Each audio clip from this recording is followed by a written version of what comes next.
Nós vamos passar a ministração da palavra e eu quero que você abra, por favor, a sua Bíblia no Evangelho de João, no capítulo 2, e eu quero ler com vocês do versículo 1 até o versículo 11.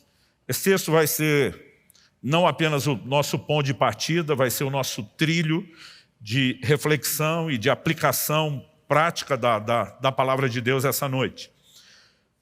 Evangelho de João, capítulo 2, de 1 a 11. Eu vou ler hoje na Almeida, revista e atualizada. O texto diz assim: 3 dias depois, houve um casamento em Caná da Galileia, achando-se ali a mãe de Jesus. Jesus também foi convidado com os seus discípulos para o casamento. Tendo acabado o vinho, a mãe de Jesus lhe disse: eles não têm mais vinho. Mas Jesus lhe disse: mulher, que tenho eu contigo? Ainda não é chegada a minha hora. Então ela falou aos serventes: fazei tudo o que ele vos disser. Estavam ali 6 talhas de pedra que os judeus usavam para as purificações, e cada uma levava 2 ou 3 metretas. Jesus lhes disse: enchei de água as talhas, e eles as encheram totalmente. Então lhes determinou: tirai agora e levai ao mestre-sala. Eles o fizeram. Tendo o mestre-sala provado a água transformada em vinho, não sabendo de onde viera, se bem que o sabiam os serventes que haviam tirado a água, chamou o noivo e lhe disse: todos costumam pôr primeiro o bom vinho, e quando já beberam fartamente, servem o inferior. Tu, porém, guardaste o bom vinho até agora.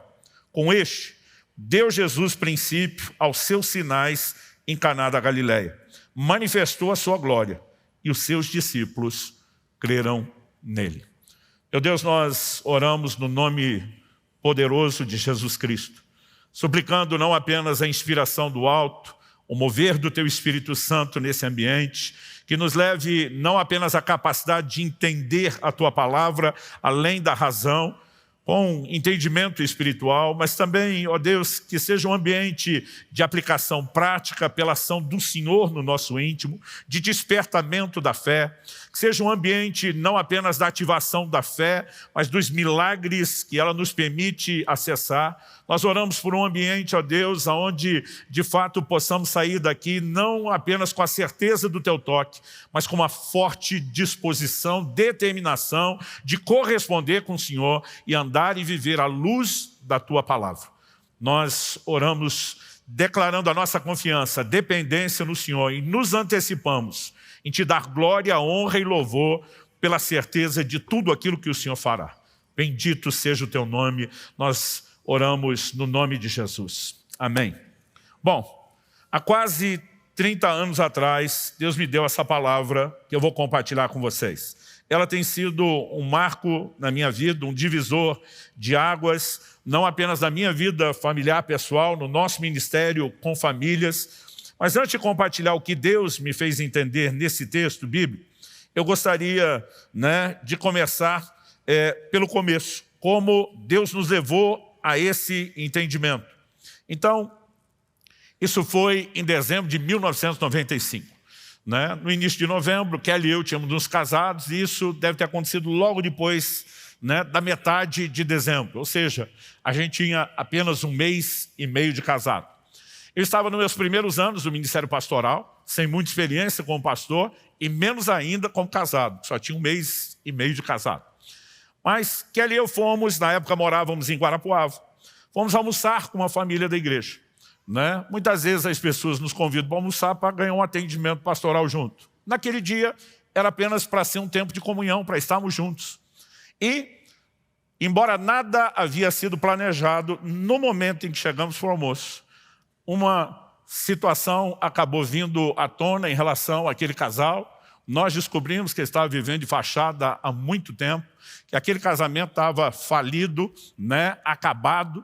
Havia não apenas adultérios múltiplos dos 2 lados, as brigas estavam partindo para uma situação assim que já começava, fisicamente falando, a ser perigosa. E eu lembro que a gente talvez não chegou nem a comer. A conversa começou ali logo depois do meio-dia, e quando nós finalmente voltamos para casa, fizemos isso, porque no dia seguinte tínhamos uma viagem pela manhã, não tinha como estender, já era meia-noite. Quando aquela confusão surgiu, nós ficamos tão preocupados que a gente não tinha coragem de ir embora da casa do casal e deixá-los. a gente pensou, eles vão se matar. Quando a gente finalmente foi dormir, né, fomos para casa, Kelly e eu, pesarosos, preocupados com aquele casal, falando para eles, vocês vão viajar com a gente amanhã. A gente estava indo para o norte do Paraná, sairíamos de Guarapuava para Cornélio Procópio, para fazer o casamento do nosso Marcelo Bonfim e a Josi. Né? Eles casaram um mês e pouco depois da gente e já éramos amigos e estávamos indo para a cidade deles fazer esse casamento.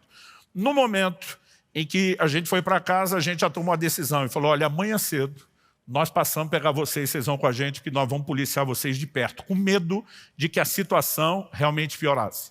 A viagem dava mais ou menos umas 4 horas de carro, mas parecia uns 40 dias. O que pensa num ambiente ruim, aqueles dois brigando, discutindo, a gente tentando intervir, ministrar, né? Era uma situação assim, pesarosa. E eu, sem saber o que fazer, eu lembro que eu falei para Deus várias vezes, o Senhor me deu o privilégio de começar meu ministério, né? No ministério itinerante, antes do pastoral, numa época onde havia um grande mover e uma visitação de Deus na nossa nação. Eu não posso dizer que isso era patrimônio pessoal, que era nossa unção, mas eu comecei, né, ministrando em cultos de avivamento e havia uma onda, um mover de curas e milagres impressionante. Então assim, eu já tinha visto tanto milagre da parte de Deus, que difícil para mim não era crer, difícil era não crer no que Deus poderia fazer. Mas quando eu olhei para aquela situação daquele casamento, eu lembro que antes de dormir falei para Deus, se o Senhor arrumar um casamento como esse, eu não duvido de mais nada. Eu falei, eu já vi milagres de cura extraordinários, já vi milagre criativo, do Senhor botar órgão dentro de gente que não tinha. Eu falei, mas honestamente está difícil acreditar que existe uma solução para esses dois. A coisa está feia, mas eu vou lutar com tudo que eu posso. Mas eu sei que tudo que eu puder trazer para isso não é suficiente. A gente precisa de um milagre seu. E se o Senhor fizer, eu nunca vou duvidar da possibilidade de casamento nenhum ser restaurado. Quando chegamos na cidade, deu tempo de pegar um almoço, né? E como era sábado, a família do noivo, no caso o Marcelo, preparou uma feijoada.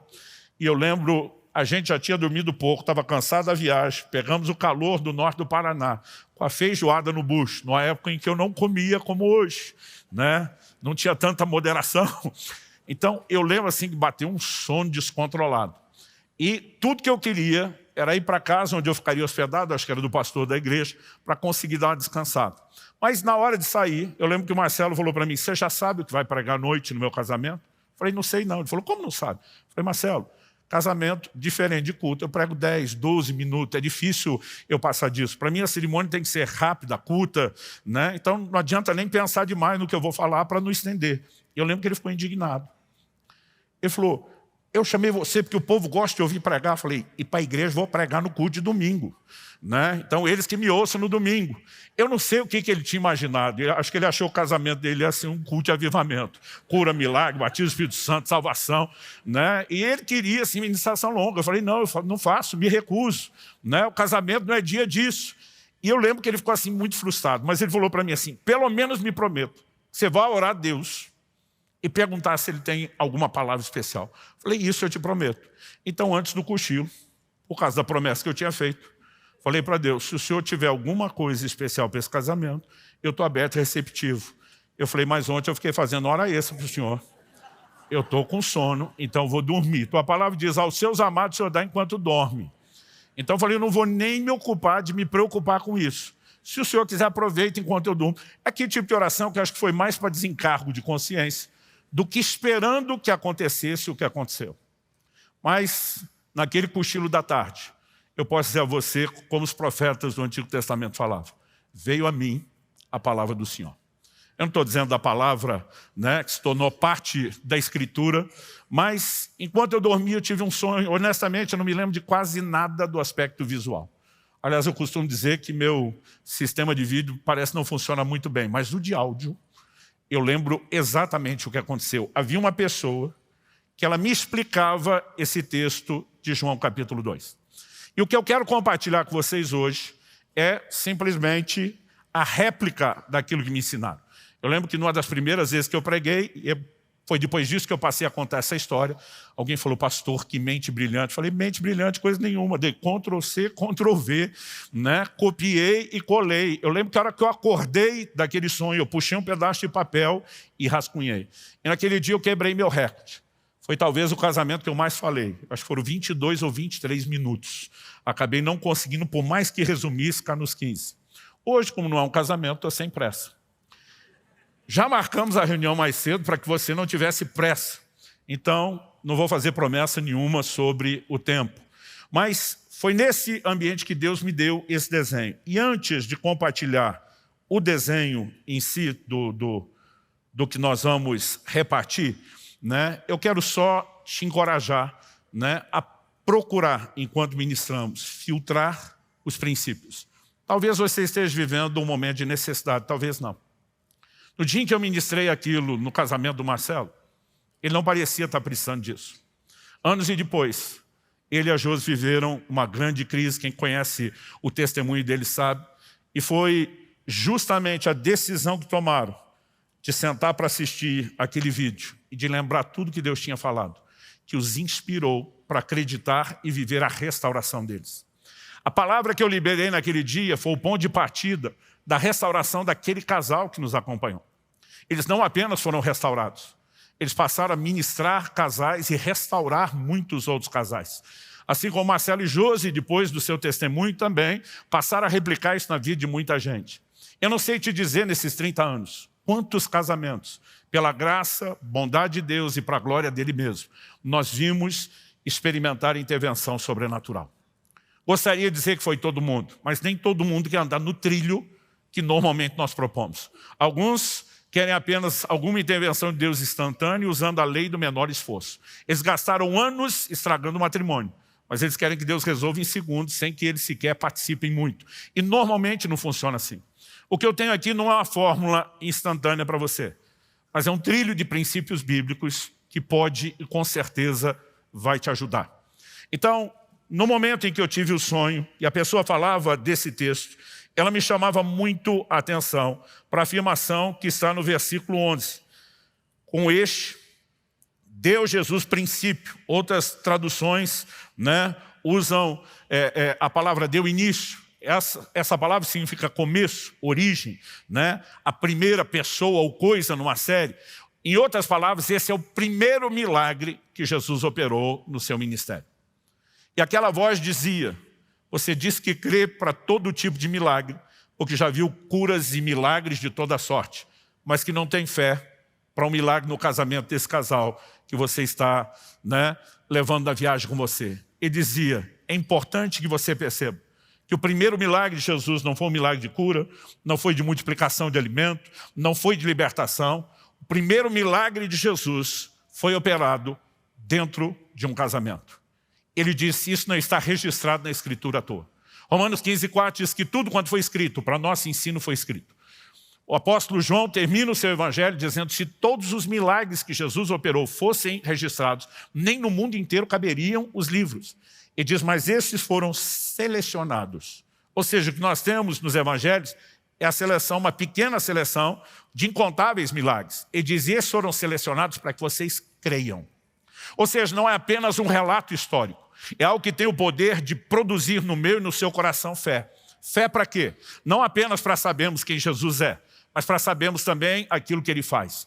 E Hebreus capítulo 13, verso 8 diz que Jesus Cristo é o mesmo ontem, hoje e o será para todo sempre. O mesmo Jesus que curou os enfermos nos dias do seu ministério, andando pelas praias da Galileia, continua curando enfermos hoje em dia. O mesmo Jesus que realizou esse milagre que vamos compartilhar num casamento, continua realizando esse tipo de milagres hoje. Mas a informação que aquela pessoa me dava. Outro dia alguém falou: pastor, o senhor acha que era um anjo? Eu falei: não sei. A pessoa que falou comigo não se apresentou, né? Pode ser alguém virtual, só do sonho, né? Pode ser que não fosse alguém real, mas eu não tenho dúvida que era um mensageiro de Deus comunicando uma mensagem do Senhor para mim. E a primeira coisa que ele dizia é: você precisa entender o lugar de importância que o matrimônio e a família têm no plano de Deus. E que antes de Deus intervir em qualquer outra área das nossas vidas, há uma disposição dele começar primeiro pelas necessidades familiares, em especial do matrimônio. Eu não consigo te explicar o nível de fé que isso gerou, para que eu pudesse dizer: então Deus não faz só os milagres de cura, né, de provisão, mas ele também intervém nas nossas casas. Agora, Algo que eu e você precisamos compreender é que quando a Bíblia usa aqui a expressão que houve um casamento, essa palavra no original grego, gamos, ela na verdade fala das bodas, fala da festa. Biblicamente falando, não existe aquilo que hoje nós chamamos de uma cerimônia religiosa. E nós não estamos falando contra isso porque praticamos isso. Embora normalmente a gente não faça isso no contexto do auditório, né, da igreja, a gente acredita que, biblicamente falando, o casamento é uma aliança. Toda aliança tem 3 ingredientes indispensáveis, se repetem ao longo das Escrituras. Né? O primeiro deles é que a própria aliança é um compromisso. Então existe sempre um pacto, votos, promessas que são feitas que determinam aquele compromisso. A segunda é que normalmente se trocam presentes como um selo da aliança e um lembrete daquilo. Então parte da razão, porque seguimos a cultura de usar, né, no dedo um anel, é por esse significado da troca de presentes que é bíblico. E normalmente a aliança era feita diante de testemunhas. É por isso, normalmente, marido e mulher não se unem sozinhos e eles têm que fazer isso diante de testemunhas. As testemunhas não são só os convidados. A Bíblia diz em Malaquias 2,14 que Deus foi testemunha, né, da aliança entre o homem e a mulher da sua mocidade. Aliás, várias vezes na Bíblia, ao confrontar pessoas que deixaram o casamento ruir, Deus vai usar a expressão, a mulher da mocidade, o amigo da sua juventude. Basicamente o que Deus está dizendo é, espero de vocês, não apenas a empolgação amorosa, regada a uma disposição hormonal alta, de quando vocês se conheceram e passaram a viver juntos. Deus está dizendo, eu espero que vocês não baixem o nível. Eu espero que vocês não apenas mantenham ou melhorem isso.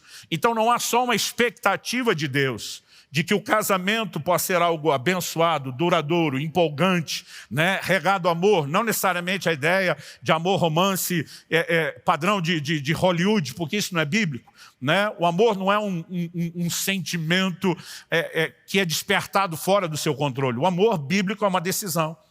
E a partir do momento que é uma decisão e que nós temos recursos de Deus, Romanos 5,5 diz que o amor de Deus é derramado em nossos corações pelo Espírito Santo. Então é possível viver uma vida de um amor muito mais saudável, muito mais profundo e duradouro do que a versão hollywoodiana de amor. Mas nós não podemos negar, gente, que o casamento ele é um desafio. Não apenas um casamento. Outro dia alguém falou para mim, pastor, casamento é difícil demais. Eu falei, não é o casamento. Todo relacionamento é difícil. Se só o casamento fosse difícil, então só marido e mulher tinham problema, pai e filho não. Os irmãos não teriam conflito. Né? Na verdade, você não precisa nem ser família. Eu, antes de casar, dividi um apartamento enquanto solteiro, né, com outro pastor amigo. Cada um tinha seu quarto, separado, seu canto, mas a gente discutia quase todo dia. Não era discussão de briga, no sentido de indispor, mas a gente era diferente em tudo. Pastor, um era organizado, outro bagunçado, antes fosse. Mas na área que um era organizado, o outro era bagunçado, vice-versa, opiniões. Agora, qualquer relacionamento será desafiador e vai exigir que eu e você tenhamos que morrer para o nosso próprio egoísmo.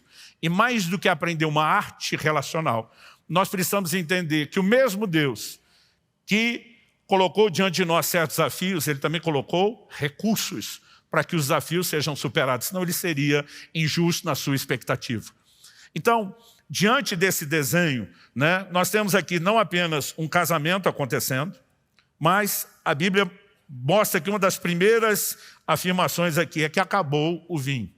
Isso significa não apenas que a festa seria interrompida, frustrada, mas aquela pessoa que me explicava essas coisas dizia, existem vários símbolos, figuras simbólicas nesse texto. E ele falou, o vinho é uma delas. E quando ele mencionava o vinho, ele citava o Salmo 104,15, que fala a respeito do vinho como sendo aquele que alegra o coração do homem. O vinho, como figura bíblica, é um dos símbolos do Espírito Santo, que claramente a Bíblia diz, traz alegria para o nosso coração. Mas ele não fala só dessa alegria espiritual. De uma forma geral, ele é figura de alegria. E o que a Bíblia está dizendo é que aquele casamento que mal tinha começado, essas bodas, essas festas, não era como nós fazemos hoje em dia, se fazemos uma única festa logo depois da cerimônia e de preferência que não dure tanto. Eles normalmente, era o padrão, tinham 7 dias, uma semana de festa de bodas. Então, meu amigo, você manter comida e bebida E vinho era bebida cara para a condição deles. Por 7 dias, não era brincadeira. Quando o vinho acabou, esse é o cenário que nós vamos apresentar aqui como problema. Quando Jesus opera um milagre, é a solução. O problema e a solução será o primeiro tópico da minha mensagem. Já que a solução é um milagre, no segundo tópico nós vamos discutir o processo do milagre, como foi que ele aconteceu. Para só em terceiro e último lugar falar do resultado do milagre. Mas quando falamos do problema, o relato bíblico é o vinho acabando. E quando nós transportamos isso de forma prática, aquela pessoa me dizia, é comum que nos relacionamentos o vinho, aquela grande empolgação, alegria, realização, amor, paixão, tendam a acabar. Tendam, né, todas essas coisas simbolizadas pelo vinho, a, em algum momento, encerrar. Não porque não seja possível viver essa realização duradoura, mas existem inúmeros aspectos que contribuem para isso. Começando das diferenças, não apenas de convívio, que nós teríamos com qualquer pessoa, como falamos, pais e filhos, irmãos, né? Alguém que vai dividir uma moradia com qualquer amigo, as diferenças vão aparecer. Mas quando falamos de homem e mulher, nós temos um potencial de diferenças ainda maior. Ou seja, é uma química explosiva. Porque, em primeiro lugar, nós temos diferenças de família. Cada um é criado dentro de uma família e dentro de um sistema diferente. E daqui a pouco cada um deixa essa estrutura onde foi criado, treinado, programado para conviver com alguém que veio de uma estrutura completamente diferente. E não precisa ter certo ou errado. Basta ser diferente para que isso já gere alguns desafios. Não bastasse isso, nós temos os desafios de temperamento, de personalidade. Você já ouviu a frase, os opostos se atraem? A gente trata isso hoje em dia quase como um versículo apócrifo. Mas isso é muito verdadeiro, né? Estatisticamente falando, é muito maior a probabilidade de que você procure se casar com alguém diferente de você do que alguém igual. O problema é que no início, o que nos leva a procurar alguém diferente é porque a gente vê que o outro tem virtudes que a gente não tem. Mas o problema é que a gente só descobre depois que ele também tem defeitos que a gente não tem. Mas você normalmente descobre os defeitos que não tem depois, com o convívio. No início aparecem as virtudes. E essas diferenças vão trazer um desafio ainda maior. Não bastasse as diferenças de criação, as diferenças de temperamento, nós ainda temos as diferenças do jeito de ser de homem e mulher. Gente, fisiologicamente falando, homem e mulher têm diferenças enormes, né? Eu li alguns livros de um casal australiano que vai apresentando estudos clínicos mostrando essas diferenças, desde questões, né, hormonais, isso falando até a respeito de como o cérebro funciona. Eles são muito diferentes. Então, a gente vai ter somado a tudo isso essas diferenças. Então, vamos falar um pouquinho das diferenças. Por exemplo, ambiente de criação. Kelly e eu voltamos à lua de mel, fomos fazer a nossa primeira compra no mercado. Gente, que momento gostoso, romântico. Esperei aquilo a vida inteira para fazer a primeira compra com a minha esposa. Mas quando voltamos, eu lembro que estou tirando as compras que eu mesmo carreguei para dentro e já ajudando Kelly a guardar. E eu peguei o vinagre e guardei na geladeira. Minha esposa daqui a pouco vai lá, tira o vinagre da geladeira e põe no armário. Eu falei, por que você tirou o vinagre da geladeira? Ele falou, porque não precisa ficar na geladeira, ele não estraga. Eu falei, mas eu gosto dele na geladeira. Ela falou, por que você gosta dele na geladeira? Eu falei, porque eu gosto da salada geladinha. Ela falou, meu amor, você gosta da limonada gelada. O limão e a água ficam na geladeira, o açúcar não precisa ficar. Por que o tempero da salada também tem que estar gelado? E às vezes quando a gente perde a razão no argumento, a gente apela. A hora que eu vi, eu já estava dizendo, minha avó guardava na geladeira, minha mãe guardava na geladeira, e eu quero guardar na geladeira. Kelly olhou para mim e falou assim, minha avó guardava no armário, minha mãe guardava no armário, e eu quero guardar no armário. Gente, todo dia ela pegava o vinagre da geladeira e punha no armário. Eu tirava do armário e punha na geladeira. Pensa no vinagre que andava. Esse negócio durou eu não sei quanto tempo. Até um dia que minha mulher usou de sagacidade comigo. Eu lembro que fui a uma oficina mecânica, mexer alguma coisa no carro. Não devia ser nada muito importante. E que ela deu alguma opinião. Era alguma coisa sobre algum equipamento do carro. Eu falei, amor, vamos fazer uma divisão? No carro mando eu, na casa manda tu. Ela na hora estendeu a mão e falou, negócio fechado. Eu devia ter pensado, mas eu dei a mão depressa. A hora que eu dei a mão e selei o acordo, ela falou, e minha primeira decisão, como quem manda em casa, o vinagre vai para o armário. Já vou falar isso, porque quando eu não falo, termino de pregar, o povo está desesperado para saber, pastor, aonde ficou o vinagre? É lógico que no armário. Até pouco tempo atrás, minha mulher leu um estudo e dizer que é mais saudável ficar na geladeira. Eu falei, você devia ter me ouvido, querido. Agora fica na geladeira. Mas eu tenho a sensação, depois de 30 anos, que eu perdi, mesmo que ele ainda esteja na geladeira.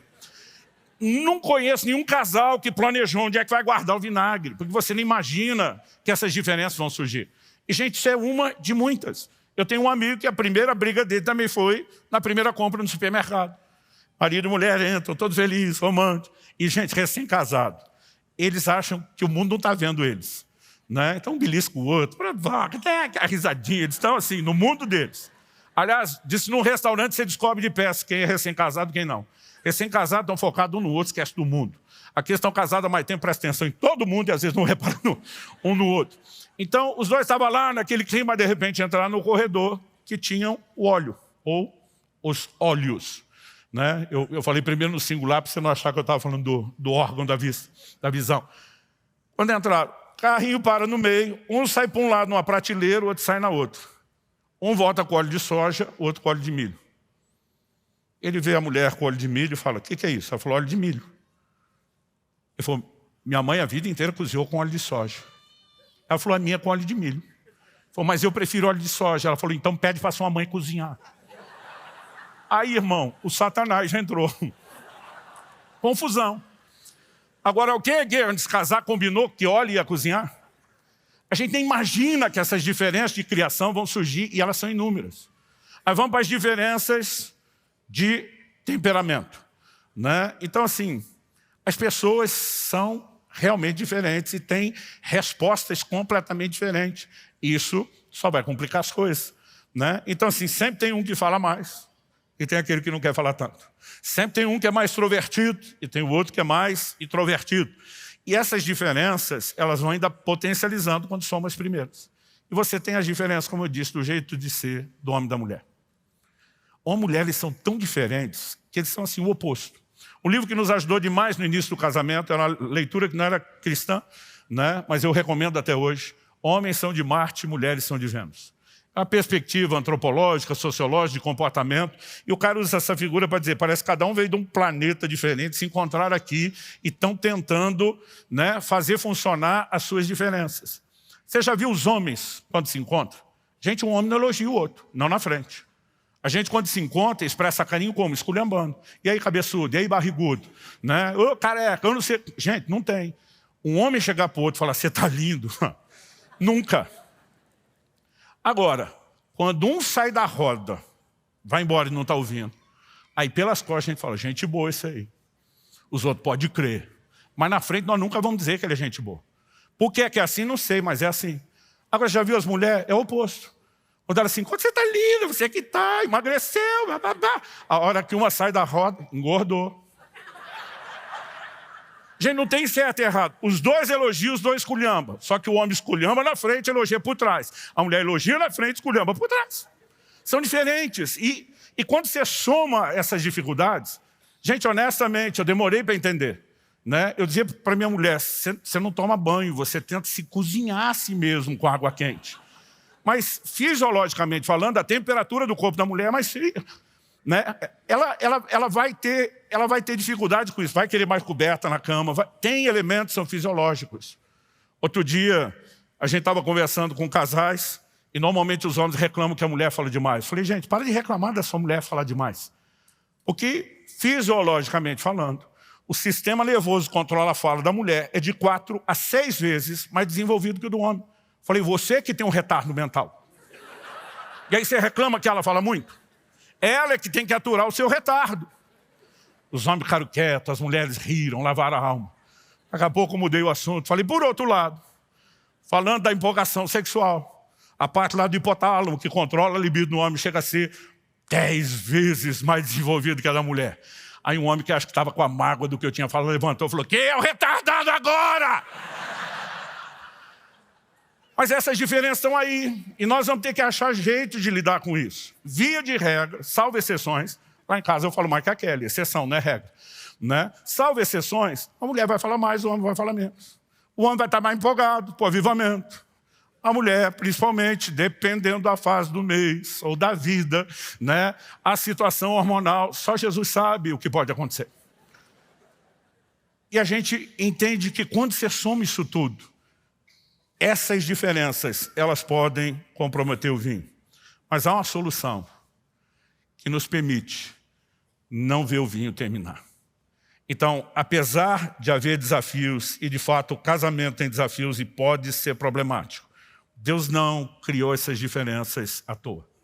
A Bíblia diz assim, como ferro com ferro se afia, assim o homem é o seu amigo. Qualquer relacionamento, as diferenças podem nos afastar ou podem nos aperfeiçoar. A gente tomou a decisão desde o início. Nós queremos crescer nas nossas diferenças e nós precisamos da solução. Qual a solução? A Bíblia diz que Jesus foi convidado para o casamento. Gente, se nós queremos ver o casamento funcionar, o próprio Jesus, quando vai falar do casamento, Mateus 19, ele diz, vocês não leram que desde o princípio Deus fez homem e mulher e diz, deixará o homem, seu pai e sua mãe, se unirá. Ele volta lá no primeiro casamento para apresentar como modelo. Agora, quando você volta lá no primeiro casamento, o que é que você vê em Adão e Eva? Quando Deus cria e estabelece o primeiro casal no jardim, a Bíblia diz que Deus os visitava diariamente. Eu brinco até hoje que Deus não respeitou nem a lua de mel do casal. Todo santo dia ele estava lá. Não estava o dia inteiro, eles tinham sua liberdade, mas ele estava lá, o que ele estava dizendo? Eu quero ser parte do relacionamento de vocês. Isso foi algo que Kelly e eu pudemos entender cedo. Eu vi sobre isso, né, naquele sonho. Eu lembro quando fizemos a nossa lista de convidados para o casamento, juntando as listas dos dois lados, nós tínhamos lá todo mundo que a gente lembrou que queria honrar, entregar o convite. O casamento acabaria sendo uma cerimônia aberta, mas aquela coisa de querer honrar essas pessoas. Eu lembro que chegou o dia que os convites estavam prontos, e aquele mesmo, minha esposa sempre teve uma letra artística muito legal, ela falou, eu mesmo quero escrever e endereçar. Então nós marcamos um dia onde, enquanto conversávamos e planejávamos outras coisas, ela estaria endereçando lá os envelopes. Quando pegamos a pilha e a lista, eu fiquei de olho. Quem ela vai botar primeiro, os pais dela ou o meu? Nós nem percebemos, gente, que tem uma disputa ativada dentro de nós o tempo todo. Para minha surpresa, com aquela letra artística bonita, ela escreveu no envelope, Jesus Cristo. Eu pensei, uau! Mas como uma das nossas linguagens de amor é sempre o bullying, a provocação, eu falei, queria saber como é que você vai entregar esse convite para ele. E a mulher ela tem o dom da paciência, que alguns de nós não temos. Ela me deu aquele sorriso assim de meio amarelo, meio normal. E ela falou, você sabe que isso é só um símbolo, um gesto, um ato profético. Eu fiquei até com vergonha. Claro, meu amor, eu estava brincando, me perdoe. Mas quando essa conversa terminou, aquele negócio ficou me incomodando. Eu falei, brincadeira infeliz a minha. Eu tinha que ter entendido a importância disso, tinha que ter agido como ela. Mas no dia que nós nos casamos, né, e finalmente depois daquela cerimônia que não terminava nunca. E deixa eu falar, quando você for convidado a um casamento, faz questão de tirar foto, não, deixa o casal ir embora logo. Foi onde casar o crente que esperou a vida inteira pela lua de mel, gente. Sabe, tem gente que não deixa eles ir embora de jeito nenhum. A gente, aquela canseira da correria do dia, da organização. Quando finalmente fomos para casa, eu só tinha uma coisa em mente. Eu vou ter que conseguir carregar a minha esposa na hora de entrar. A gente tinha ganhado de presente uma lua de mel para viajar só no dia seguinte. E decidimos que a gente não queria passar a primeira noite no hotel. A gente queria passar no apartamento, queria morar. E eu falei, eu quero entrar com estilo. Mas a primeira coisa que fiz, quando chegamos no quarto, nós dobramos o joelho do lado da cama, juntos, e dissemos, Senhor Jesus, tivemos uma cerimônia invocando o seu nome, adorando o Senhor, priorizando a sua presença, mas aqui, sem fazer média para ninguém, só nós. Nós estamos dizendo, o Senhor é um convidado para conviver, para estar conosco, não só na festa. Nós te queremos o tempo todo. Nós queremos um casamento onde o Senhor seja Senhor. Onde o Senhor esteja presente não só para assistir ou fiscalizar, mas para intervir. A gente quer submeter tudo que nós vamos viver.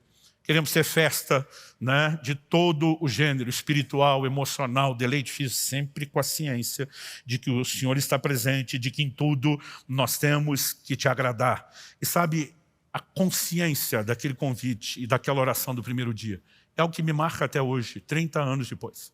Nós precisamos cultivar a presença do Senhor nos nossos matrimônios. Eu gosto de dizer às pessoas, já falei isso para os jovens, fiz isso quando namorava.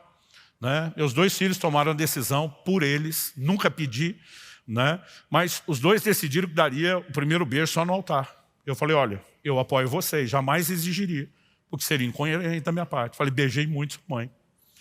Na minha época, não só a gente não tinha esse entendimento, como fui orientado pelo pastor Francisco, que Deus o tenha, ele dizia, quem mora longe, se vê uma vez por mês, se esse namoro for frio demais, não dura.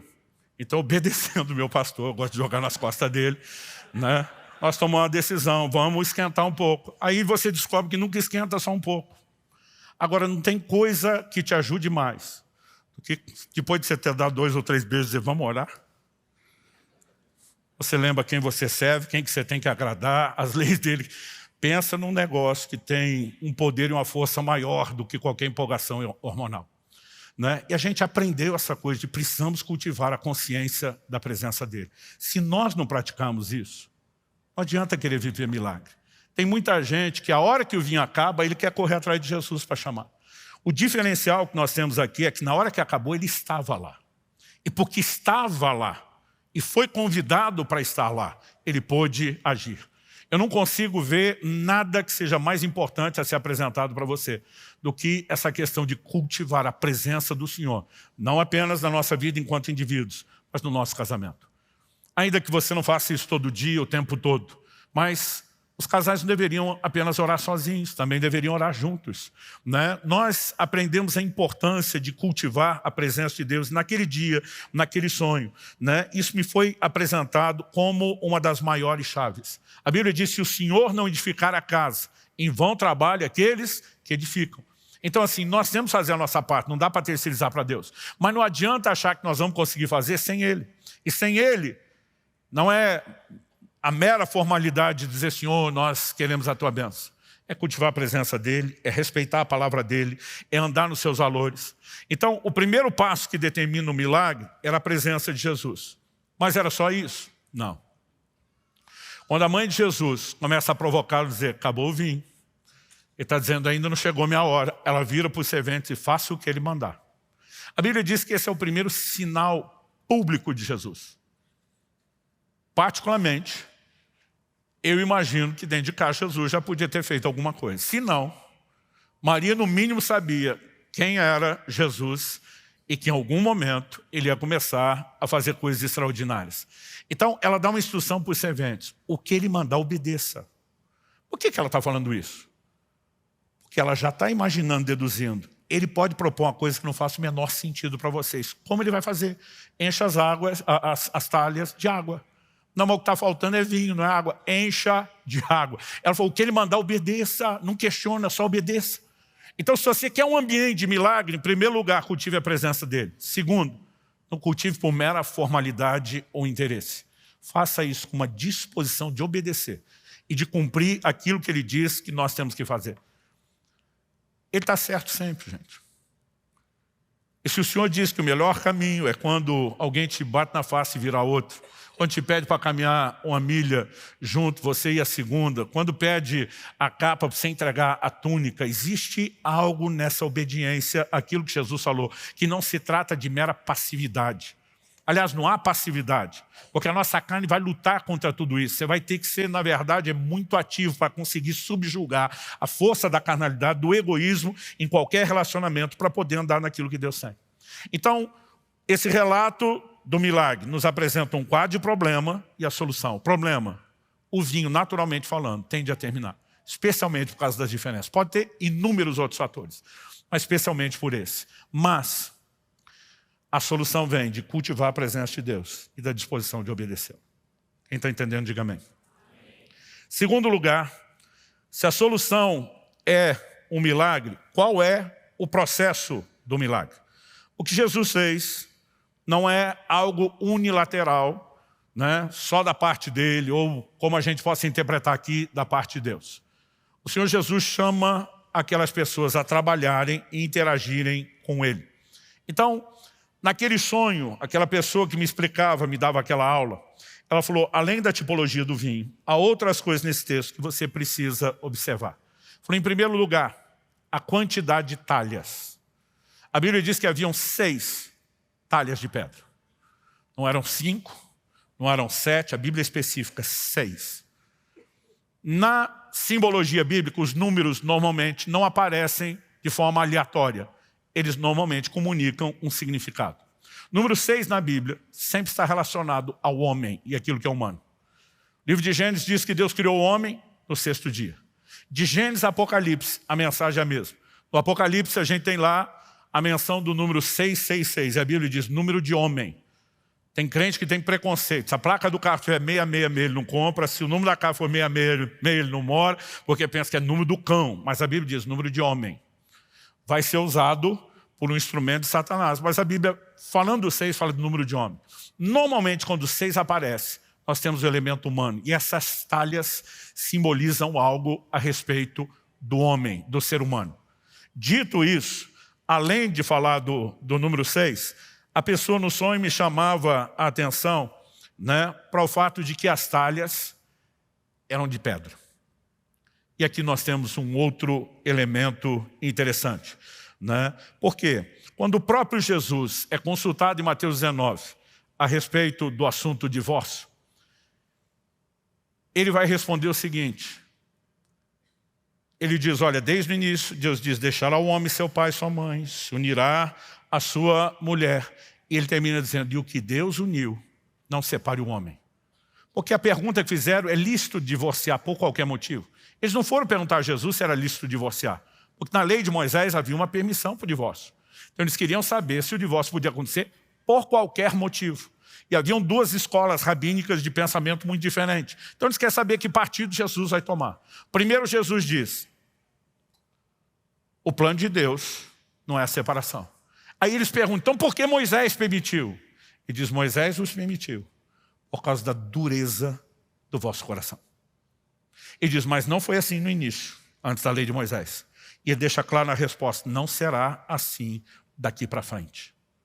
Ao que você precisamos entender que antes de Cristo, as pessoas não nasciam de novo, não viviam a transformação que você podemos viver hoje.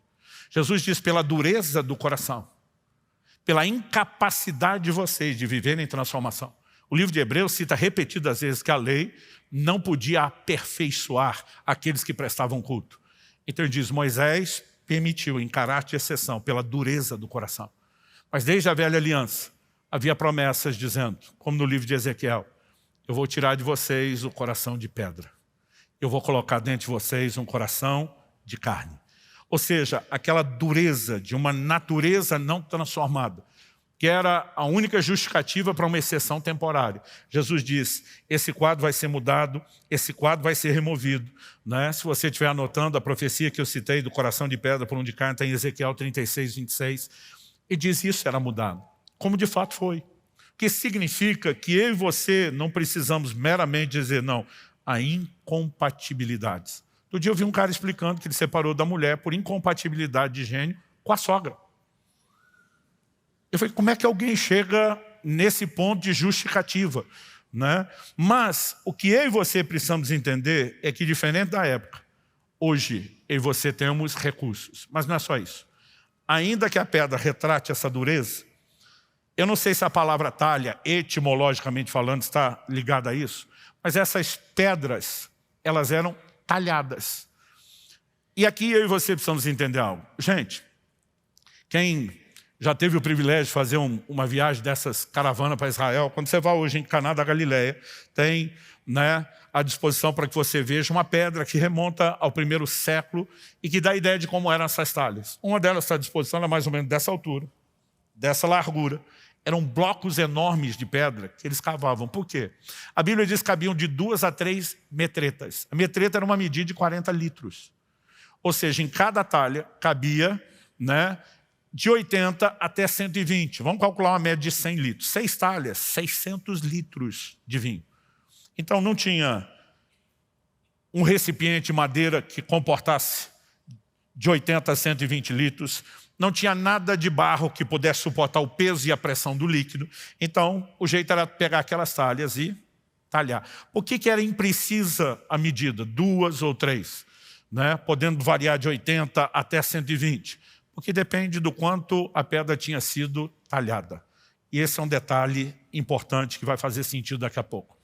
Depois de falar sobre o número 6 relacionado ao que é humano, falar das talhas, que falam tanto da dureza do coração, como da necessidade de ser talhada.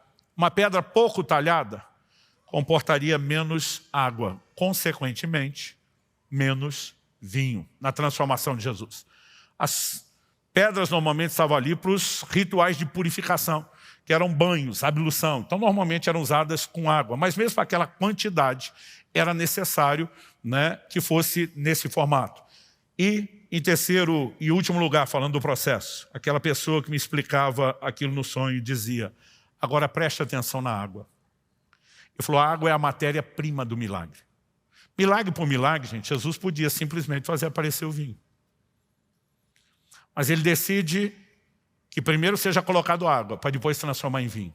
Em primeiro lugar, nos mostra um processo de interação. Ele está dizendo: eu posso fazer meu milagre, mas não trabalho sozinho.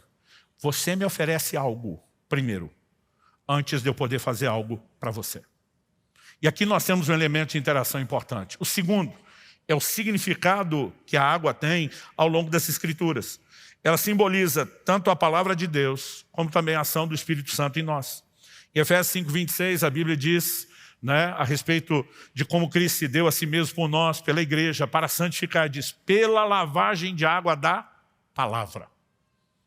Na hora do lava-pés, Jesus diz a respeito de alguns já estarem limpos, e o próprio Jesus nos ensina, vai usar a própria palavra: vocês já estão limpos pela palavra que eu vos tenho falado.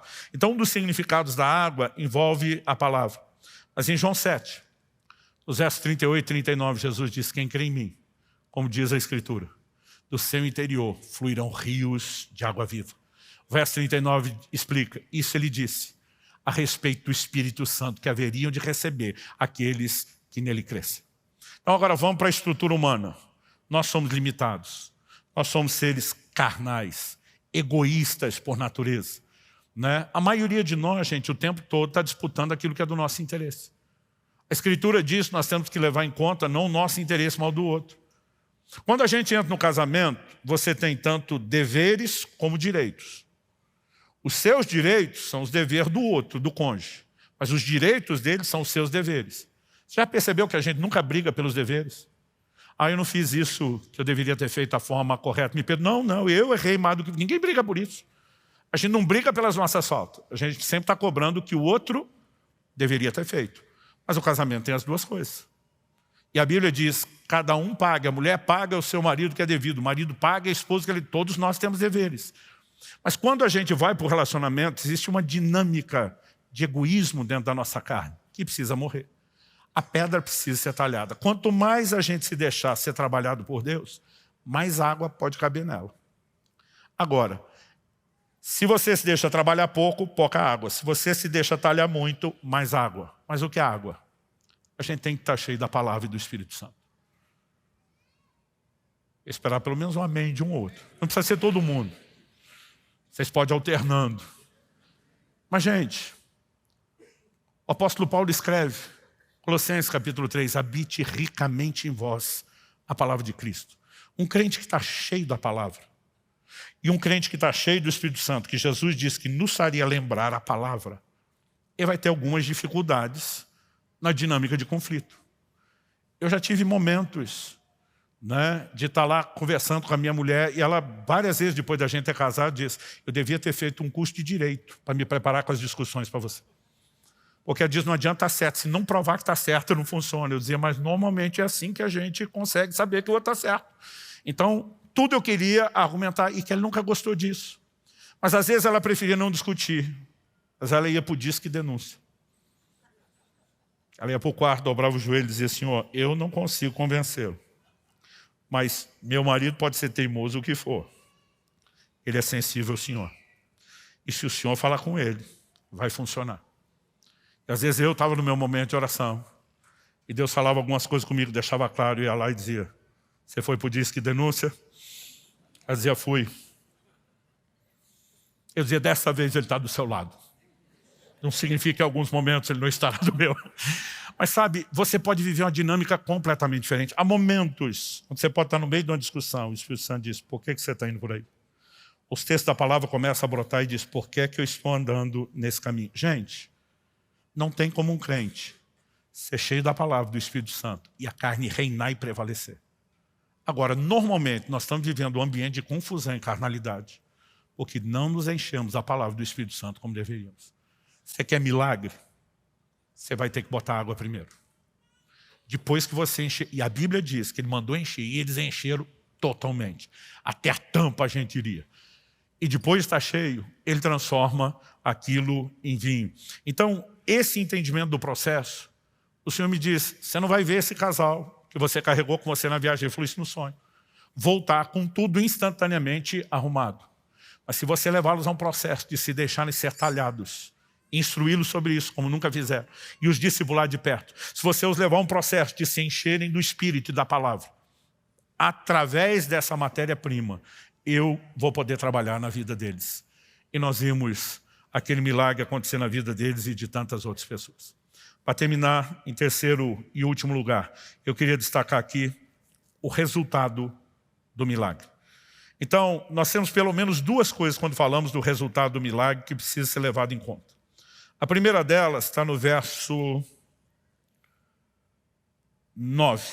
Tendo o mestre Sala provado a água transformada em vinho, não sabendo de onde viera, se bem que sabia os serventes que haviam tirado a água, chamou o noivo e lhe disse, todos costumam pôr primeiro o bom vinho. Quando já beberam fartamente, servem o inferior. Gente, 7 dias de festa.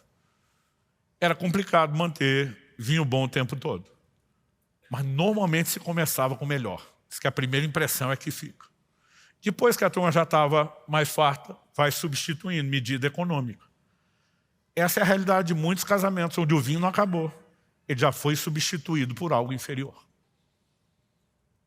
Mas quando ele prova e diz que vinho é esse, ele diz, meu amigo, você guardou para o fim da festa o melhor vinho. Isso significa o quê?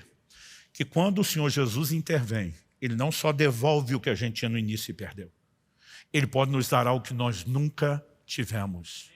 Eu não sei te dizer quantas vezes, gente, 30 anos, pastoreando milhares de pessoas, eu não sei te dizer quantas vezes nós vimos casais sair de algo que parecia impossível aos olhos humanos, um casamento arruinado, arrebentado, gente que mal conseguia lembrar da época que teve vinho. E eles entrarem depois no lugar em Deus, nunca de forma instantânea, mas entrarem no lugar dizendo, nós nunca vivemos isso, nem antes do problema. Nós podemos experimentar algo de uma qualidade muito superior a lua de mel, a paixão dos primeiros dias, né? Ao momento onde não havia tanto desgaste no relacionamento. Porque aquilo que Deus faz é de verdade, é para valer, é bem feito e é de alta qualidade. E nós precisamos acreditar nisso. A segunda coisa é que nada do que Deus faz é só para você. Você não foi salvo e alcançado por Deus sozinho. Falamos disso aqui domingo, nós somos alcançados para alcançar, o que inclui pessoas. Tudo o que Deus faz na minha e na sua vida não é para parar na gente. E a gente precisa parar de orar como se a gente fosse o centro do universo. Deus, o Senhor precisa fazer porque eu estou aqui, eu sou o centro de tudo. Eu e você somos pequenas engrenagens de algo muito maior do que nós, que é o reino de Deus. E Deus não vai desperdiçar uma oportunidade de, quando faz um milagre na sua vida, deixar que isso seja só para você. Não existe desperdício na economia de Deus. Você observar mesmo quando Jesus multiplica pães e peixes, com a instrução dele depois, recolha o que sobrou para que nada se perca. Não há desperdício no plano e no propósito de Deus. E deixa eu te dizer algo, quando Deus faz algo na minha e na sua vida, Ele não vai desperdiçar isso agindo só em meu e seu favor. Deus pega todo milagre, toda intervenção que Ele faz na nossa vida para nos colocar numa vitrine, para que isso inspire outros, para que isso traga glória e honra ao seu nome. E o verso 11 nos mostra o objetivo principal do milagre. Nós precisamos parar de achar que Deus existe apenas para nossa alegria. É lógico que Ele tem realização para nos proporcionar no âmbito individual e mesmo matrimonial. Mas Deus não existe só para fazer eu e você feliz, querido. Na verdade, se nossa alegria fosse Ele, a gente não teria tanta infelicidade, tanta necessidade de ficar pedindo alegria para Ele. Mas quando Deus opera na minha e na sua vida, Ele está dizendo, além de te abençoar, eu quero te usar como instrumento que inspire outros, que traga glória, que traga honra ao meu nome. Nós tivemos a oportunidade ao longo dos anos de poder levar a Jesus muitas pessoas que trabalharam em casa. Né? Cada lugar tem um nome, é empregado, é a doméstica, é a servente, é a diarista. Né? Então, Nós tivemos a oportunidade de levar muitas dessas pessoas que trabalharam conosco para Jesus. Porque no convívio, elas diziam, vocês têm algo diferente que a gente não vê na maioria das casas. E sabe, quando as pessoas veem o que Deus está fazendo, isso pesa para honrar e glorificar o nome do Senhor, para provocar a fé das pessoas, né? Muitas e muitas situações. Milagres nós vivemos de provisão, milagres de cura. A gente sempre entendeu, isso não é apenas para nós, isso precisa ser compartilhado, isso precisa ser às vezes até alardeado, porque vai provocar a fé de outros, vai trazer glória a Deus. E o verso 11 diz, com esse, deu Jesus princípio aos seus sinais em Caná da Galileia, manifestou sua glória e os seus discípulos creram nele. Quando esse entendimento entrou no meu coração, gente, eu tinha 1 mês e meio de casado. Eu falei, Deus, esse casamento tem que funcionar. Não é apenas para que eu seja feliz, para que o Senhor seja exaltado, para que o seu nome não seja envergonhado. O Senhor me chamou para pregar a sua palavra, que revela princípios do matrimônio e da família. Como que eu não vou trazer o Senhor para dentro? Como eu não posso, né, ter essa preocupação de dizer, a gente tem que viver de forma exemplar, a gente tem que transbordar essa mensagem através da forma que vive. E aquilo gerou algo dentro de mim. É possível viver de uma forma que não seja apenas bom para a gente, seja bom para Deus, seja bom para os outros, para aquilo que as pessoas verão. E sabe, eu já vi gente dizer, não estou mais disposto a... Não acho que o cônjuge vale a pena. Se ele não vale, o nome de Deus sendo glorificado em vez de envergonhado, deveria valer. As pessoas seriam inspiradas, deveriam valer. Sabe, nós não percebemos que muitas vezes é um jogo de desgaste emocional explorado por Satanás para que você seja passivo e não lute. É possível viver a intervenção de Deus. E sabe, uma coisa era eu pregar, quando eu pregava essas coisas logo no início, que Deus falou comigo, as pessoas diziam, está na lua de mel, é fácil falar isso. Hoje, 30 anos depois, eu digo, nós estamos na melhor fase do casamento. Outro dia um falou para mim assim, vocês ganharam na loteria. Acharam uma compatibilidade. Falei, meu amigo, eu e minha esposa, nós somos diferentes demais. Ela é surpreendentemente dócil e paciente. Eu acho que isso ajuda. Principalmente pelo fato de eu ser um colérico daqueles que sempre se irritou mais fácil. Mas nós dois entendemos que a gente tinha que ir para um lugar onde essas talhas de pedra tinham que ser mais cavadas, onde a gente tinha que não apenas encher de água, mas criar o maior espaço possível, para que houvesse o maior volume possível de água. Porque se você é pouco talhado e bota ali meia metreta, 20 litros, você tem um milagre menor do que o que tinha 3 metretas, 120 litros. Quem está entendendo? Você pode ter 2 talhas cheias, mas um é muito pouco cheio, porque ele não se deixou ser trabalhado. Agora, quando nós vamos entrando nesse lugar em Deus, é possível experimentar ações extraordinárias da parte de Deus. Eu me lembro de uma ocasião onde Kelly e eu tivemos muita discussão, não virava briga, mas a gente, discussão no sentido de ficava argumentando e não entrava em acordo. A maior reclamação das mulheres, os maridos normalmente o problema não é o que você fala, é como você fala. E às vezes eu dizia, eu tenho culpa de ter um pulmão forte. Mas não é apenas o tom da voz, né? É a forma, é a maneira. E para nós isso era algo comum. Eu dizia, meu amor, não adianta nada falar com a voz baixa, dócil, educada, e feito ninja, passar o bisturi por baixo, né? E botar as entranhas do outro para fora também, né? Então não é só como, também é o quê. Ela dizia, mas também não é só o quê, é como. E a gente ficava nessa discussão um tempão. Eu lembro de um dia, nós chegamos numa casa fazer uma visita, portão eletrônico na época era novidade. Toquei o interfone, o irmão da casa falou, estou abrindo, e aquele portão abriu, eu fiquei impressionado, o portão abrindo sozinho. Aí um cachorrinho, filhotinho da casa, fugiu para a rua. Eu catei o bichinho antes que fosse atropelado. Mas era fofinho. A família estava longe, abriram o portão, ainda não tinha chegado. Aproveitei o momento, estava só eu e a Kelly e o cachorrinho. Falei, você é uma bolinha de pelo tão fofa. E comecei a esculhambar o cachorro, mas com um jeitinho bonito de falar. Minha mulher falou, pode parar que eu estou entendendo onde você vai. Eu falei, amor, é só o que, como fala. O que fala faz toda a diferença também. Não tinha jeito da gente resolver esse negócio. Mas um dia minha esposa, eu falei de uma forma acertada, sábia.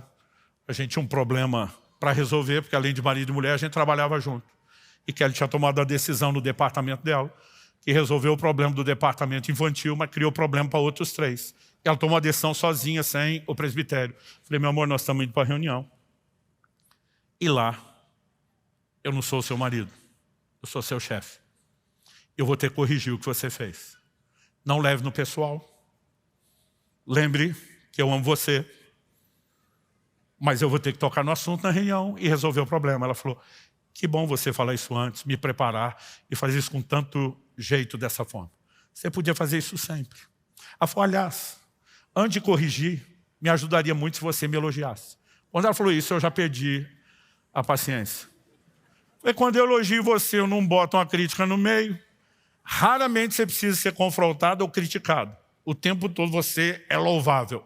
E eu não tempero com algo. E no dia de chamar atenção, ela falou, me ajudaria muito. Eu olhei para ela e falei, não me peça para praticar essa psicologia barata. Ela sabiamente ficou quieta, mas foi por disque denúncia. Dia depois eu estou orando, estava quebrantado. O momento perigoso é quando você está quebrantado na oração. Eu estava dizendo para Jesus, estou facinho. O senhor pode pedir o que quiser. O Espírito Santo falou comigo, você me acusou de praticar psicologia barata. Falei, nunca. A única vez que falei isso foi uns dias atrás para minha mulher, que queria que antes de eu confrontá-la, elogiasse ela. Ela é elogiada a maior parte do tempo. Me recuso a fazer isso. Eu falei, se você classificou o que sua mulher te pediu de psicologia barata, você falou mesmo contra mim. Não tinha nada a ver com o senhor, é só com ela. Ele falou, vai ler Apocalipse 2 e 3. Eu já sabia o que tinha lá, as cartas às 7 igrejas da Ásia. Em todas elas, antes de confrontar, Jesus começa elogiando. Vamos tomar a primeira carta no início do capítulo 2, a igreja de Éfeso como exemplo. Conheço tuas obras, teu labor, tua perseverança. Suportastes provas pelo meu nome, não desfaleceste. Puseste a prova, se dizem apóstolos, não são, os achaste mentirosos. Ele fala da dedicação, do trabalho, da resiliência, do controle de qualidade. Aí em algum momento ele diz, mas como ninguém é perfeito, tem um negocinho aqui que nós vamos ter que arrumar. Tenho contra vocês, que vocês abandonaram o primeiro amor. Mas o fato é errado não significa que está tudo perdido. Arrepende, volta à prática das primeiras obras. Nós podemos deixar isso bom. Mas deixa eu só te lembrar que também tens a teu favor, elogio de novo, que odeias as obras dos nicolaítas, as quais eu também odeio. Meu pastor Abe Uber chama isso de efeito sanduíche. E diz que toda a correção devia ser como um hambúrguer, servido em 2 metades de pão. Pão apreciação, antes e depois. Correção no meio. Eu falei um dia para ele, mas posso servir um hambúrguer triplo? Ele falou, caprichando no antes e depois, e sempre funciona. A gente foi revolucionário. A partir daquele dia eu chegava, meu amor, você é uma mulher tão incrível, tão extraordinária, que eu fico até constrangido de ter que falar o que eu tenho que te falar aqui agora. Não, pode falar, não, é sério. Eu ganhei na loteria. Você é fantástica, você é admirável. Ela dizia, estou pronta. É meu amor, eu precisava ter feito isso. Ela, pois é, foi mal. Está vendo como você é incrível? Já recebeu de coração aberto, já resolveu. Esse negócio passou a ficar tão fácil, que um dia eu fui elogiá-la por alguma coisa, ela falou, estou pronta, pode falar. Eu falei, falar o quê? Não, você não ia me confrontar? Não, só estava te elogiando mesmo. Por causa de uma direção do Espírito Santo. Eu não sei te dizer quantos conflitos nós deixamos de ter. Agora, quando você está lá com ele o tempo todo, e tem a ajuda dele o tempo todo, dá para ser algo diferente. Gente, potencialmente, todos nós temos nitroglicerina na nossa carne para criar confusão em qualquer relacionamento com qualquer pessoa. Mas quando as talhas estão cheias de água, Deus tem matéria-prima para transformar em vinho. Eu posso te dizer assim, diante de Deus, no temor do Senhor, que a melhor coisa depois de Jesus que me aconteceu foi meu casamento. E por mais que a gente saiba de todos os desafios, a gente tomou uma decisão, nós vamos manter essas talhas bem cavadas, cada vez mais. Nós vamos mantê-las sempre cheias de água. Nós vamos cultivar aquela presença que nós entendemos ser importante desde o início. Porque quando o Senhor está presente, isso faz toda a diferença. Sabe, se você não tivermos o entendimento de que esse Deus faz milagre em todas as outras áreas, começou pelo casamento, dizendo, se tem uma área que me importa, se tem um lugar para onde eu quero começar, é o seu matrimônio, nós não vamos ter fé para buscar a intervenção dele. Mas se nós entendemos a importância que Deus dá, porque alguns de nós nos achamos refém dentro de uma prisão. Casei sem saber qual era o nível de compromisso, agora que eu descobri as letrinhas pequenas do contrato que eu não li antes, não posso sair, deu ruim. Tipo, então para a glória de Deus eu vou sofrer aqui para sempre. Meu querido, se fosse para a glória de Deus, ainda valeria sofrer. Mas a boa notícia é que não precisa sofrer. Dá para viver um ambiente de transformação. É lógico que não depende só de um.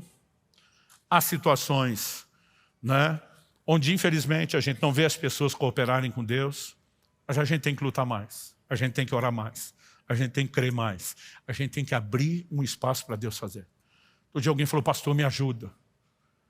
Eu estou perdendo meu casamento, é a coisa mais importante da minha vida. Se o senhor puder jejuar por mim, falei, vou fazer, filho. Era uma quinta-feira, falei, amanhã, sexta-feira eu começo. De sexta a domingo, 3 dias na água. Falei, mas tu vem comigo. Não, pastor, não vai dar. Como? Não, é que eu estou indo para a praia. Eu falei, quer saber? Que se lasque você, seu casamento. Ele, que isso, pastor? Eu falei, você acha que eu vou brigar por você, ficar 3 dias jejuando na água e tu lá passeando na praia? É a coisa mais importante para você e você não quer lutar, você quer terceirizar a luta. Falei, você quer a lei do mínimo esforço, filho. Provavelmente já foi isso que te encrencou, só vai te piorar. Deus abençoe seu divórcio. Não, pastor, me ajude. Se você vier junto, eu jejuo com você. Senão, eu não faço mais. Não vou nem orar se eu não souber que você está orando. Porque as pessoas estão buscando... E depois ainda fala assim, não, mas eu busquei ajuda. Mas se de fato a gente se abrir, nós podemos. E eu posso te garantir, eu vou dizer, e nós veremos muitos milagres em casamentos e famílias, né? Há uma graça de Deus, há uma mensagem que é parte do DNA dessa casa, né? A gente não fala isso esperando apenas que você se esforce, manter, né, as aparências. É lógico que é um momento onde é um esforço, é um desafio, né? Essas diferenças vão continuar presentes. Com o tempo você vai aprender a lidar com elas, mas elas não desapareceram. Mas, gente, quando a gente está cheio do Espírito e da Palavra, e se deixando ser talhado, esse ambiente, onde ele é o convidado para estar lá o tempo todo, não só na hora do aperto, vai fazer toda a diferença. Quem está entendendo, diga amém. Vamos ficar em pé. Eu gostaria de orar com vocês. Eu não consigo te explicar o quão importante foi para mim ter entendido isso com 1 mês e meio de casado. Fez muita diferença. Não estava faltando vinho quando eu entendi isso. Mas esse entendimento me ajudou a não precisar deixar o vinho acabar para buscar a ajuda de Jesus depois. Alguns de vocês estão aqui e nós chamamos os solteiros. Porque a melhor hora de se preparar para o casamento é antes de casar, não é depois. E lá você vai descobrir depois que nunca preparou o suficiente e tem que continuar aprendendo e crescendo. Mas a gente deveria procurar entender e aprender essas coisas o mais rápido possível. Quando Israel, meu filho, ficou apaixonado pela Priscila, minha nora, não foi só ele, a família inteira. Ela é uma mulher de Deus incrível, extraordinária, vem de uma família assim que é um exemplo para nós. Mas eu lembro que chamei meu filho e falei, filho, por mais extraordinária e crente que essa mulher seja, não ache você que você não vai ter problema no casamento. Eu falei, eu sei, pai. Eu falei, você não sabe, você acha que sabe. Você não tem experiência nenhuma. Ele falou, pai, eu vejo você a mãe. Falei, pois é, você sabe. Um homem ou uma mulher de Deus que ama Jesus e de vez em quando, né, a gente consegue tirar o outro do sério. Eu falei, ela não é perfeita e não existe gente perfeita. E se fosse, eu sei que tu não é. Eu também não ia deixar de dar o troco depois dele esculhambar o pai e a mãe, né? Eu lembro que ele olhou para mim e sorriu e falou, pois é, pai, mas de todas as imperfeitas ela é a melhor. Falei, está no bom caminho, já sabe que tem que trazer Jesus, já sabe com o que vai lidar, né? Mas ele falou, pai, são anos ouvindo você e a mamãe falar para os casais. Eu tenho certeza que eu não sei tudo, mas eu não estou entrando tão sem advertência como outros. Eu louvo a Deus por aqueles de vocês, seja aqui, seja por meio dessa transmissão, ou mesmo posteriormente, por meio dessa gravação, que se permitem aprender a entender. Mas alguns de nós, às vezes bate aquela tristeza, porque eu nunca entendi isso antes. Porque eu não soube disso antes. Por que é que eu não aprendi antes? Já dizia o ditado, não adianta só chorar o leite derramado. A gente tem que arrepender de todo o erro, mas sempre buscar conserto. E o ponto a ser discutido não é porque você não entendeu antes, é o que é que você vai fazer a partir de agora, com aquilo que você está recebendo. E você nessa noite não está recebendo só informação. Há uma graça de Deus sobre nós. Faz tempo que nós estamos planejando essa reunião, até sentir, entender qual deveria ser o momento, o timing da gente ministrar essas coisas. E eu creio que nessa noite, mais do que receber instrução, que é lâmpada para os seus pés, luz para o seu caminho, vai te ajudar na caminhada. Você está num ambiente onde há graça de Deus para você. Eu gostaria que nós pudéssemos orar pedindo a Deus que nos ajude. Aqueles que ainda nem começaram o casamento, possam começar da forma correta. Aqueles que estão no início. E talvez, como eu e a Kelly bem cedo, não tínhamos vivido a falta de vinho, apesar de já ter descoberto nossas diferenças e o potencial explosivo da nossa carnalidade somada às diferenças. Mas você pode tomar medidas preventivas. Mas talvez você diga, não, pastor, meu vinho não acabou, mas olha, está no finzinho. Não importa onde está, sempre há espaço para que Deus age. Mas mesmo que tenha acabado, como foi nesse casamento. Ah, pastor, ali o milagre de Jesus foi salvar a festa. Não era necessariamente um matrimônio. Concordo que o relato é esse. Mas a Bíblia diz tudo que foi escrito. Para nosso ensino foi escrito. E se Deus se preocupa em salvar a festa, Ele não vai salvar aquilo que é mais importante, que é digno de festa. Então, assim, algumas pessoas são peritos para achar desculpa que justifique a incredulidade. Eu prefiro optar pelo caminho de fé. Pastor, mas e se a outra pessoa não quiser e não crer? Aí é outra conversa. Mas até que você lute o suficiente para que as vendas de cegueira espiritual caiam por terra, né? Para que haja um ambiente onde possa haver arrependimento, transformação. Não me diga que Deus não quer fazer. Muitas vezes nós jogamos em Deus a nossa omissão e a nossa indisposição de lutar. Desde que começamos a igreja em Curitiba, isso não era novidade, continuamos aqui o que já tínhamos antes, há 20 anos atrás. Uma das coisas que minha equipe de presbitério mais me ouviu falar. Se algum momento o casamento não estiver bem, pare tudo e vá cuidar da sua casa. Nada é mais importante do que o seu matrimônio. Se em algum momento os filhos não estiverem bem, pare tudo. Depois de Deus, seu maior valor é a sua família. E sabe, nós não podemos dizer que acreditamos nisso. E quando as coisas estão difíceis, a gente não faz nenhum esforço para colocar o matrimônio em primeiro lugar. Essa própria disposição de agir dessa forma não significa que só com o nosso esforço nós vamos conseguir. Mas nós estamos declarando algo, nós estamos nos posicionando no lugar diante de Deus, dizendo, eu quero ser talhado. A gente tem mania de dizer que o problema é o outro. Mas o outro também acha que o problema é a gente. Eu tive uma vez em 30 anos, uma conversa, sentei com um casal, quero pedir ajuda. Falei, quem começa? O marido falou, ela.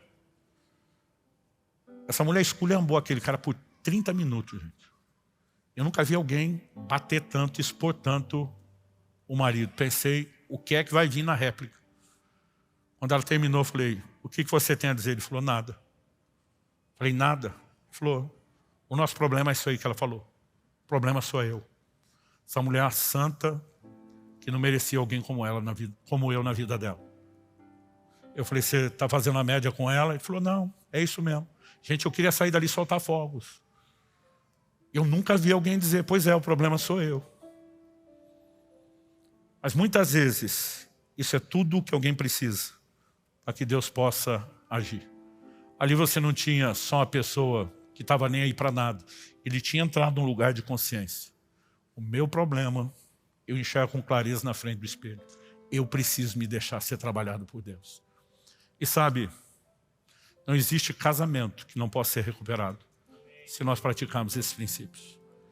Agora, sem oferecer matéria-prima, sem se deixar ser cavado, insistindo em manter coração duro, nós não vamos ter milagre. Mas se vivemos milagre, não vai ser bom só para nós.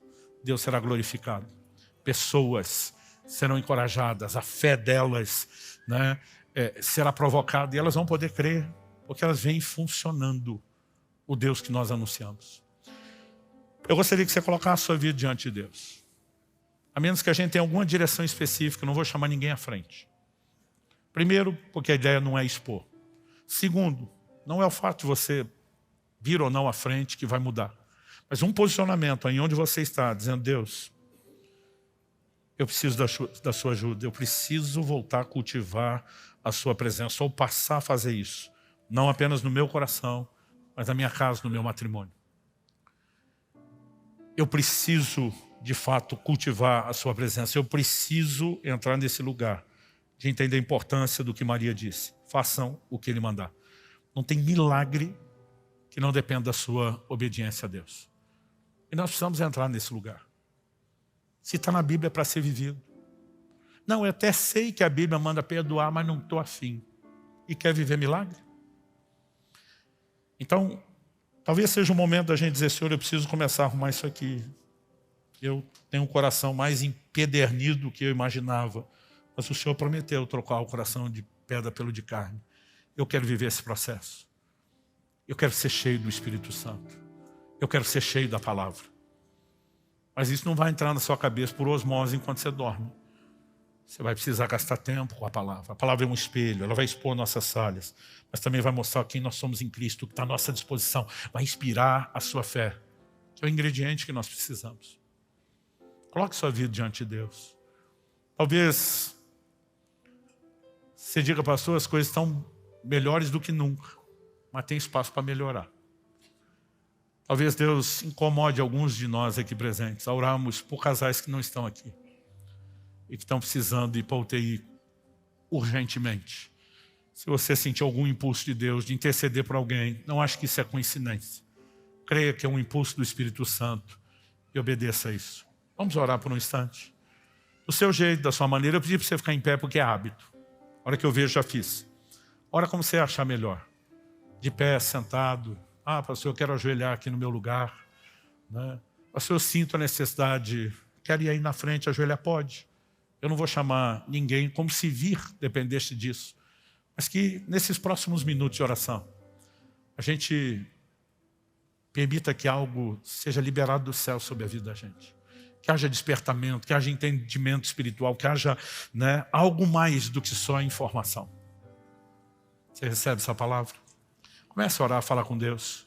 Aí nós colocamos diante do Senhor cada vida aqui presente.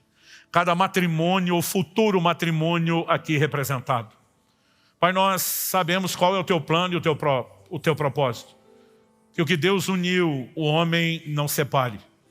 Mas, ó Deus, nós sabemos que não se trata apenas de não provocar a separação, porque alguns vivem separados ainda que juntos.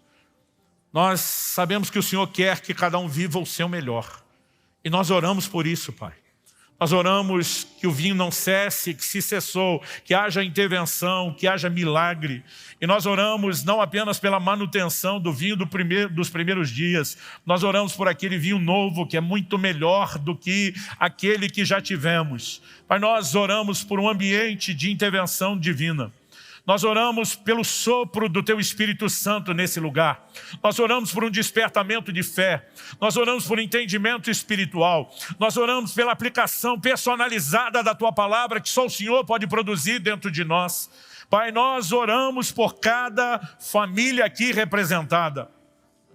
Clamamos, ó Deus, por milagres que não apenas nos remetam a um lugar de alegria e satisfação, mas que nos levem a um lugar onde mais do que isso, permite que outros sejam despertados a viver o mesmo. Que o Teu nome seja honrado e glorificado. Pai, nós oramos por casamentos, matrimônios e famílias que exaltem o nome do Senhor na forma como vivem. E que façam isso não apenas sozinhos, mas principalmente por cultivar a Tua presença e juntamente com ela as Tuas intervenções. Sopra sobre nós. Precisamos da Tua intervenção. Em diferentes níveis, em diferentes áreas, mas nós necessitamos. E nós clamamos o Teu toque, o mover do Teu Espírito. Nós clamamos que aquilo que o Senhor começou aqui agora não termine no final dessa reunião. Nós oramos não apenas que continue, nós oramos que o Senhor de fato aperfeiçoe, aprofunde, intensifique, que isso se torne progressivo para a glória do Teu nome. Nós oramos em nome de Jesus. Estende a Tua mão, Senhor. Toca cada um dentro da sua necessidade. Nós oramos que toda amarra do inimigo seja quebrada. Nós levantamos o escudo da fé contra todo dardo inflamado do maligno. Invocamos o Teu nome e a Tua intervenção.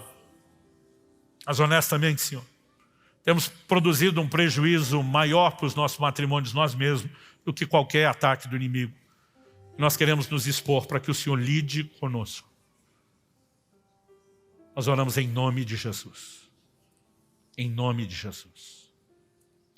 Se você crê, concorde, diga amém.